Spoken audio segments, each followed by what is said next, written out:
jamhuriyar Niger wani cece-kuce ya taso tsakanin wasu 'yan siyasa da kungiyoyin farar hula inda suke zargin shugaban majalisar dokokin kasar Alhaji Sani Umaru da nada masu bashi shawara sama da 1,000 a fadarsa, adadin da suke ganin ya wuce kima domin albashin jami'in ya kai miliyan 300 na sefa a kowane wata a daidai lokacin da kasar ta Niger ke fama da matsalolin kuɗi.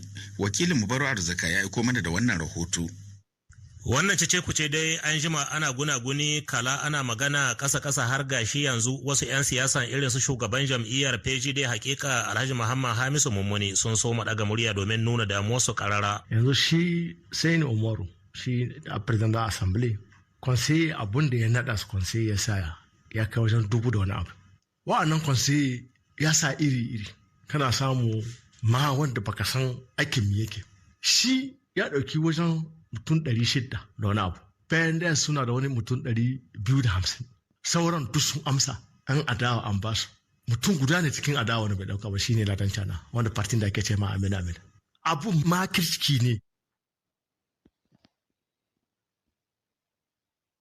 Ake nan ana yi can assembly. Alhaji Muhammad Hamisun ya ci gaba da cewa 'yan siyasan sun game kai ne a cikin wannan badakala a kokarin da suke yi na kokarin tara kudade domin tunkara zabubuka masu zuwa, abinda dan gwagwarmaya kare hakkin jama'an nan Alhaji Idi Abdu yayi Allah wadai da shi. Kamar shi da muke tsammanin Sani Umar yayi zama da Tanja, ba mu tsammanin yana iya wanga abun ana iya amfani da shi ake biyan mutane a siyasance. Duk da kokarin da na yi na samun bangaren shugaban majalisar dokokin Alhaji Sani Umaru ya cutura, amma sakataren yaɗa labarai na jam'iyyar PNDS tarayya Alhaji Asmanu Muhammadu da su ma aka zarga na ganin. Idan an yi haka a gani na ba a kyauta ba, yana da waɗannan mashawarta wajen 1000 ba a kyauta ba. To ko me ake ciki dai akwai buƙatar gwamnatin ta kaddamar da bincike domin gano gaskiyar lamari daga dukkan alamu na cikin sarƙaƙiya.